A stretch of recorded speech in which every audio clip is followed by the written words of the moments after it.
A Japanese billionaire laughed when he said, "Solve my puzzle and $500 million is yours." But when a black maid from Oklahoma sent in her answer, the entire world went silent. They say every story starts with a choice, but this one started with a challenge. When billionaire tech mogul Kenji Morimoto stood on stage in downtown Tokyo, surrounded by flashing cameras and reporters shouting questions, nobody really paid attention to what he said at first. The man was known for his theatrics: robotic dancers, holograms, outrageous statements that made headlines for a week and then vanished. But that day, he said something no one expected. "Solve it, and $500 million is yours." The crowd laughed. Some even clapped. They thought he was joking, just another publicity stunt to promote his company's new artificial intelligence system. But Kenji wasn't smiling. He placed a sheet of paper on the podium, covered in strange symbols and patterns. To most people, it looked like nonsense, a chaotic mix of numbers, kanji, and geometric shapes. "Every great mind will fail," he said, his voice calm, almost arrogant. "This puzzle cannot be solved by logic alone. It demands understanding." The internet exploded that night. News outlets ran with headlines like "Japanese billionaire offers $500 million for impossible puzzle" and "Morimoto's madness, genius or marketing trick." Forums lit up, mathematicians and programmers tearing into the code, debating whether it was even real. Thousands of people tried. None came close. But halfway across the Pacific, in a small suburban town just outside Tulsa, Oklahoma, a woman named Marissa Cole would hear about it while scrubbing the floor of a guest bathroom. Her radio was old, the sound a bit static, but she caught enough to make her pause. $500 million, she whispered to herself, leaning on the mop handle. That's crazy. For a second, she laughed, a soft, tired laugh. She had no business thinking about things like that. She cleaned houses for a living. People like her didn't solve billionaire riddles. But there was something about that voice clip they played on the radio. The arrogance in Kenji's tone. It stuck with her, almost like a dare. And maybe that's where it really started. Not on that Tokyo stage, but in that quiet house in Oklahoma, where a maid with tired hands and a sharp mind felt something stir. Curiosity. The kind that doesn't go away easily. But what she didn't know was that her name would soon be on every news channel in the world. Marissa Cole wasn't born lucky, but she was born curious. At 34, her life looked nothing like the one she'd imagined back in college. Once, she'd sat in a lecture hall at Ohio State University, solving equations faster than her classmates, dreaming of designing machines that could change lives. But that dream ended the year her father got sick. Tuition bills piled up, and life demanded choices she wasn't ready to make. She left school, came home, and started cleaning houses. One house turned into three turned into six. Before long, she had her own small cleaning business, driving around in a fading blue minivan with a cracked windshield and a stack of air fresheners swinging from the rearview mirror. Her clients liked her. She was quiet, respectful, never snooped, but sharp. The kind of woman who noticed when a lamp was off by 2 inches or when a painting hung slightly crooked. She didn't say much, but she saw everything. Her favorite house to clean was a massive property on the edge of town owned by a retired Japanese businessman who'd recently moved to Oklahoma to be closer to his son. The house had marble floors, tall windows, and shelves filled with books in both English and Japanese. Marissa didn't understand most of the titles, but sometimes she'd pause while dusting to sound them out. She liked the way the foreign words felt on her tongue. Careful, deliberate.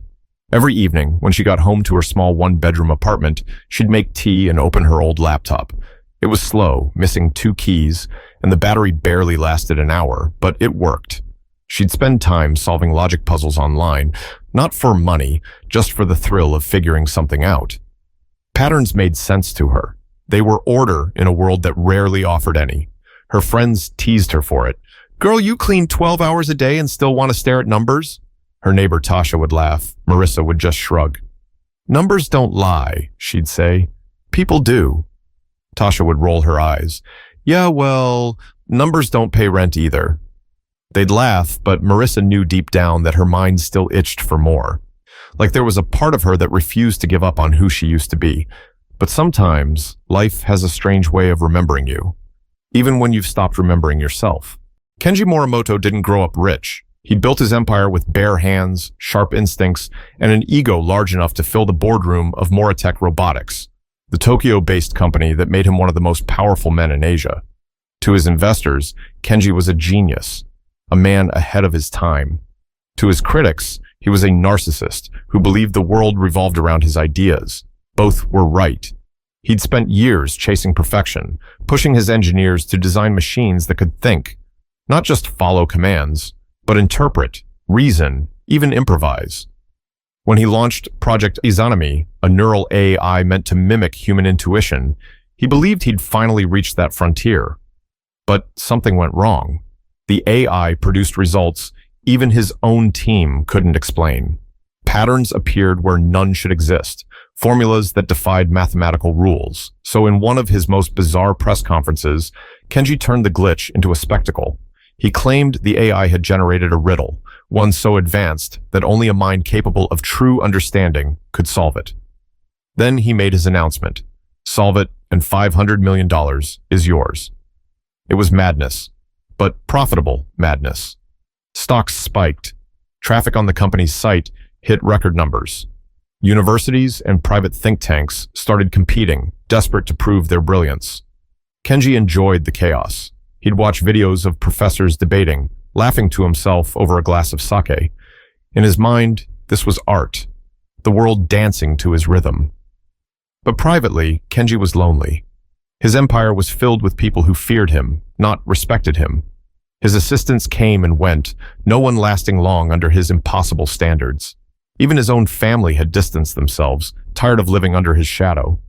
One night, his assistant Naoko Sato entered his office.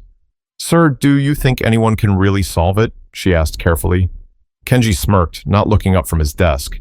"If they could, I'd be the first to know. But don't worry. Humanity still has a long way to go." Naoko hesitated. "And if they do?" He looked up, eyes sharp. "Then I'll meet them myself." He didn't mean it as a promise, more as a joke. But fate has a habit of listening when arrogance speaks too loudly.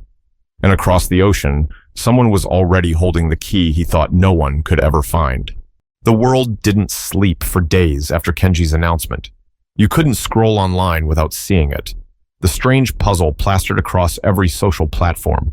Reddit threads turned into battlegrounds. YouTube channels popped up overnight, each promising the real solution. Some claimed it was fake. Others swore they were seconds away from cracking it. Mathematicians in Stanford live-streamed their attempts. A physics professor from MIT went viral when he screamed on camera after realizing one of the formulas looped back on itself, endlessly. Even an 11-year-old kid in Dallas claimed he had figured out half of it. And yet, no one could get close. TV hosts joked about it. News anchors speculated about Kenji's motives. Was it marketing? Was it art? Was it some kind of social experiment? Everyone had an opinion. Meanwhile, in Tulsa, Oklahoma, Marissa only heard about it in passing. A client's teenage son was watching a YouTube breakdown while she was dusting the living room. She paused for a moment, eyes drawn to the screen. The puzzle was there, a square divided into sections, with Japanese kanji in one corner, Roman numerals in another, and a sequence of numbers that looked oddly familiar. "Looks like a mess to me," the boy laughed. "They say it's impossible." Marissa smiled faintly. "Everything's impossible till someone figures it out." He shrugged. "You think you could?" She didn't answer, just kept dusting, but her mind stayed on that image long after she left the house. That night, over leftover rice and tea, she pulled up the puzzle on her old laptop. The webpage took nearly 2 minutes to load, but when it finally did, she stared at it like she was meeting an old friend. Something about it made sense. Not the symbols themselves, but the pattern underneath. She reached for a notebook and started scribbling. Lines, shapes, ratios. She couldn't explain why, but the logic felt familiar. It reminded her of something she'd studied years ago, an algorithm used in mechanical learning. Hours slipped by without her noticing. The tea went cold. Her pencil broke twice, but for the first time in years, she felt alive. But puzzles have a strange way of revealing more than answers. Sometimes, they expose the person solving them. By the third night, Marissa couldn't think about anything else. Every time she closed her eyes, she saw the puzzle's strange lines rearranging themselves behind her eyelids, like it was alive, teasing her to come back. She worked during the day as usual. Same houses, same rooms, same silence. But something had changed. She'd find herself pausing mid-task, lost in thought, muttering equations under her breath. At one house, an older client, Mrs. Peterson, noticed her distraction. "You okay, dear? You've wiped that counter 4 times already." Marissa blinked. "Oh, sorry, ma'am." "Just thinking," Mrs. Peterson smiled kindly. "Thinking about what?" Marissa hesitated, embarrassed. "That puzzle, the one that billionaire guy made." Mrs. Peterson laughed. "Oh, that nonsense. My grandson's been glued to his phone trying to solve it. Said if he wins, he'll buy me a yacht." Marissa smiled, polite, but her mind was elsewhere. Later that night, she sat at her small kitchen table again. The notebook was already full of scribbles and arrows, connecting ideas that probably made no sense to anyone but her. The lamp buzzed faintly, and the sound of distant traffic from the street outside drifted through the cracked window. She stared at one of the symbols. A spiral. At first glance, it seemed random, but then she remembered a lecture from years ago about the Fibonacci sequence and natural symmetry in engineering design. She flipped to a fresh page and began matching each Japanese character to a number based on its stroke count. Slowly, the chaos started to take shape. Her phone buzzed. A message from Tasha. "You still working on that thing? Girl, you're obsessed." Marissa typed back. "Just a little longer." "I think I see something," Tasha replied with a laughing emoji and went silent. Marissa leaned forward, heart pounding. Each time she drew a line, more pieces connected. The puzzle wasn't random at all. It was a pattern of balance and reflection, like 2 mirrors facing each other. The kind of structure only someone who understood both logic and emotion could see. And suddenly, it clicked. The key wasn't math, it was empathy. The riddle wasn't asking what the answer was. It was asking who could understand it. She sat back, stunned, whispering to herself, "Oh my God, it's not about solving it. It's about seeing it." But she didn't know that by morning, that realization would set off a chain reaction that would change her life forever.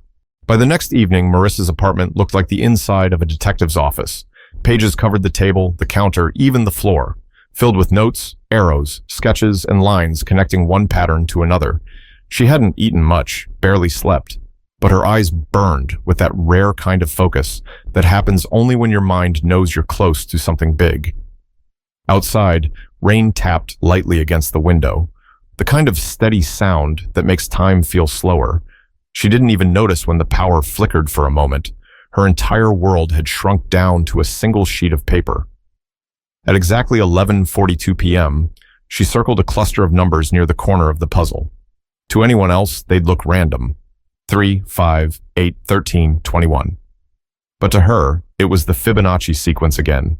She whispered, "It's repeating. It's talking to itself." She ran her fingers through her hair, grabbed her old calculator, and started punching in numbers. The results formed coordinates, but not of a place, a pass. They pointed to a word. When she wrote it down, her breath caught. The word was heart. Her eyes widened. She flipped through her notes, scanning for anything that could confirm it.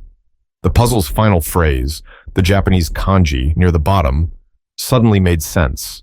It translated to, "The center is the answer. Heart, center, connection, understanding."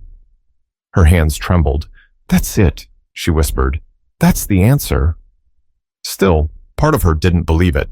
This was Kenji Morimoto's challenge, something the brightest minds in the world couldn't solve. Who was she to think she could? But she took a breath, wiped her hands, and logged into the official challenge website.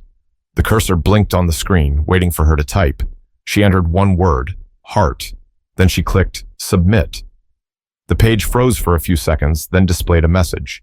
"Your answer has been received. Verification in progress." She stared at it, heart pounding. For a moment, she laughed quietly to herself. "I can't believe I actually did it." Her laughter faded when her phone buzzed. An email popped up. "Moritech, urgent confirmation request." Her hands shook as she opened it. "Dear Ms. Cole, your submission has triggered a positive response from our system. Please confirm your identity and location for live verification." She just sat there, frozen, her reflection staring back at her from the dark laptop screen. But across the ocean, in a skyscraper lit up against the Tokyo skyline, Kenji Morimoto had just been alerted. And for the first time in years, he didn't know what to think. Tokyo, 2 days later. Kenji Morimoto sat in his private office on the 56th floor, surrounded by walls of glass and steel that reflected the city lights below. The air was tense. His assistant, Naoko, stood near the door clutching a tablet, her eyes flicking nervously between him and the screen. "Are you saying," Kenji asked slowly, "that the person who solved it is a maid?" Naoko swallowed. "Yes, sir. From Tulsa, Oklahoma. Her name is Marissa Cole." He leaned back in his chair, half smiling, half incredulous. "That's impossible." The system verified the answer twice. No one else even came close. Her solution triggered the AI's recognition sequence. Kenji turned toward the massive window. "Heart," he murmured. "She wrote heart." The word lingered in the air like an echo. For the first time, his arrogance gave way to silence. Not anger, not disbelief, but something deeper. Confusion. "Prepare a live conference," he said finally. "I want to meet her. Publicly." Back in Oklahoma, Marissa's life had turned upside down overnight. Reporters had found her within hours. News vans parked outside her apartment. Strangers shouted her name when she stepped outside to get the mail. Tasha stood guard near the door, swatting away journalists with her broom. "Girl, you'd better say something soon before they start digging through your trash," she said. Marissa sat at her table, hands clasped. "I didn't mean for any of this. I just wanted to see if I could do it." Her phone rang again. A Japanese number this time. The voice on the other end was calm, formal. "Miss Cole, this is Moritech Robotics. Mr. Morimoto would like to speak with you. Liv. Are you available in 1 hour?" She hesitated. I guess so." An hour later, her laptop screen filled with the image of a broadcast studio in Tokyo. Kenji Morimoto sat at a sleek black desk, perfectly composed, but his expression was unreadable. "Miss Cole," he said through the translator, "you have done what no one else in the world could do. You solved my riddle." Marissa took a shaky breath. "I didn't mean to make a scene. I just followed what made sense." Kenji tilted his head slightly. "And what made sense to you?" She hesitated, then said softly, "The puzzle wasn't about intelligence. It was about understanding. Machines can calculate, but they don't feel. The answer was heart, because that's what connects reason and compassion. You built an AI to think like a human, but you forgot the one thing that makes us human." The room went quiet. Even the translator paused before repeating her words in Japanese. Kenji's eyes dropped to the table. For once, he didn't have a clever response. He simply nodded. "You're right." Then almost reluctantly, he smiled. The first genuine smile he'd shown in years. "Congratulations, Miss Cole. You've not only won the challenge, you've reminded me why I created it in the first place." Her voice trembled. "I wasn't trying to prove anything." He nodded again. "That's exactly why you did." Within hours, the internet exploded. Clips of their exchange spread everywhere, headlines reading, "Black Maid outsmarts Japanese billionaire," and "The human who beat the machine." But for Marissa, the noise didn't matter. What mattered was the quiet that followed. A quiet filled with peace. But sometimes, the loudest stories are the ones that begin after the cameras turn off. For weeks after the broadcast, Marissa's name was everywhere. TV anchors debated her unlikely genius, talk shows invited her to speak, and companies she'd once cleaned for suddenly called her Ms. Cole instead of the Maid. She turned down most interviews. Fame wasn't what she wanted. Peace was. Kenji Morimoto, on the other hand, kept his word. The $500 million prize was wired to her account, though Marissa didn't believe it until the bank called to verify. When she finally saw the balance, she just sat there staring, whispering, "That can't be real." Tasha screamed loud enough for the neighbors to hear. "Girl, you better not be joking." Marissa laughed, tears in her eyes. "I'm not, but I still feel like me." "Yeah," Tasha said, grinning. "Just richer." A few days later, Marissa received an envelope in the mail. No return address, just her name written in precise, careful handwriting. Inside was a letter and a small wooden pendant shaped like a heart. "Miss Cole, the greatest puzzles are not meant to be solved, but understood. You reminded me that humanity isn't measured by logic or wealth, but by compassion. Never forget what made you see what others couldn't. Kenji Morimoto. She held the pendant for a long time, smiling quietly. Marissa didn't move to a mansion or buy designer clothes. She bought her father a new home, paid off her debts, and started a small community learning center in Tulsa, a place where kids and adults could come learn math, science, coding, or just talk. She named it the Heart Lab. Reporters came once in a while, curious to see what the maid who beat a billionaire was doing with her fortune. She always gave the same answer. "I didn't beat anyone," she'd say. "I just remembered who I was." Sometimes she'd see a student struggling with a problem and tell them, "Don't think about the answer. Think about the meaning." Because deep down, she knew that's what changed her life. Not the puzzle, but what it revealed about herself. The world can make you feel small. It can convince you that you're ordinary.